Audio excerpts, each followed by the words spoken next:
Let's do third question now. Third question is a rhombus is symmetrical about. Rhombus कब symmetrical होगा? The line joining the midpoints of its opposite side. देखिए rhombus बना लेते हैं. कितने rhombus? देखिए 3 option दे रखे हैं हमें और फोर्थ में none of these कह रहा है. 3 rhombus बना लेते हैं. देखिए अब फर्स्ट ऑप्शन में कह रहा है the line joining the mid points of its opposite side.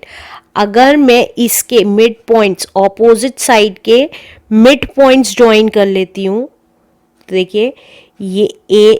अब देखिए रोम्बस में भी ऑपोजिट साइड पैरेलल होती है लेकिन पैरेलल साइड का मिड पॉइंट सिर्फ हम किस में लेते थे? स्क्वायर और रेक्टेंगल में लेते थे. अब देखिए क्यों? क्योंकि अगर रोम्बस में की पैरेलल साइड का मिड पॉइंट लेंगे और हम एक लाइन ऑफ सिमेट्री खींचना चाहेंगे तो आप देखिए ये हमारा पोर्शन, ये वाला पोर्शन देखिए ऊपर से ब्रॉड हो रहा है, इस पोर्शन की आइडेंटिकल नहीं है. क्यों? क्योंकि यहाँ पे अब देखिए अगर आप देखेंगे यहाँ पे ये ऊपर से ब्रॉड था, नीचे से छोटा था, यहाँ पे नीचे से बड़ा था और ऊपर से छोटा था. तो ये लाइन ऑफ सिमेट्री नहीं बन सकती क्योंकि ये एक दूसरे पे कोइंसाइड नहीं करेंगे.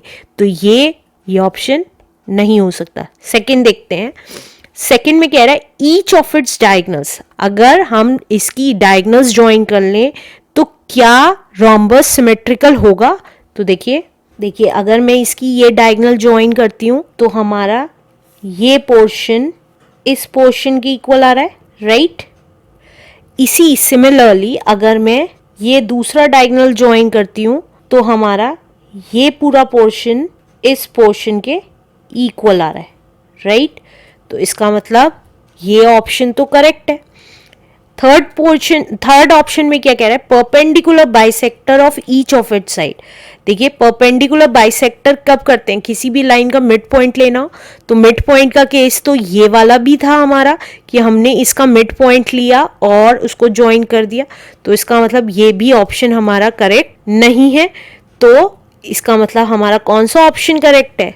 दैट इज बी, कि अगर हम रोम्बस के केस में डायगोनल्स ज्वाइन कर देते हैं तो हमारी क्या बन जाते हैं? दोनों पोर्शन आइडेंटिकल बन जाते हैं तो रोम्बस सिमेट्रिकल हो जाता है, राइट. तो B is correct, B option is correct. Let's do question number 4 now. A circle has, अब एक सर्कल की बात कर रहा है.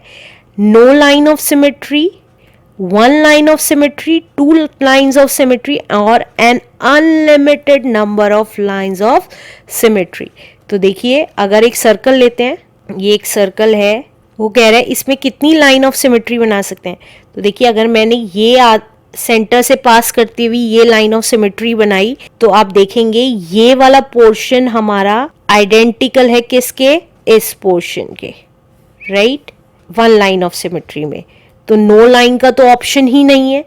वन लाइन ऑफ सिमेट्री बन सकती है. अगर हम 2 लाइन ऑफ सिमेट्री बनाते हैं तो देखिए ये एक सर्कल है, फर्स्ट लाइन हमने ऐसे बनाई थी. अब अगर मैं ऐसे बनाती हूँ, अब मैं सेंटर से पास करते हुए ऐसे लाइन ड्रॉ करती हूँ तो ऑब्वियसली हमारा ये वाला जो पोर्शन है वो आइडेंटिकल है किसके? इस पोर्शन के. तो इसका मतलब 2 लाइन ऑफ सिमेट्री भी बन सकती हैं. अब थर्ड में लास्ट वाले में an unlimited number of line of symmetry, क्या इसमें एक सर्कल में unlimited number of line of symmetry बन सकती हैं? तो देखिए अगर ये देखते हैं सेंटर से पास होते हुए ये 2 तो हैं ही.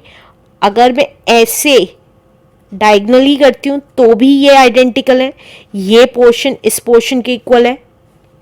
अगर मैं ऐसे खींचती हूँ, ड्रॉ करती हूँ सेंटर से पास करते हुए तो देखिए तो भी ये पोर्शन पूरा हमारा इस पोर्शन के इक्वल है, राइट. अब देखिए अगर मैं ऐसे खींचती हूँ, अगर मैं ऐसे ड्रॉ करती हूँ तो भी आइडेंटिकल है, राइट. तो इसका मतलब हमारा कौन सा ऑप्शन करेक्ट है?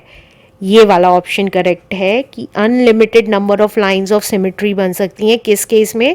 सर्कल के केस में. आंसर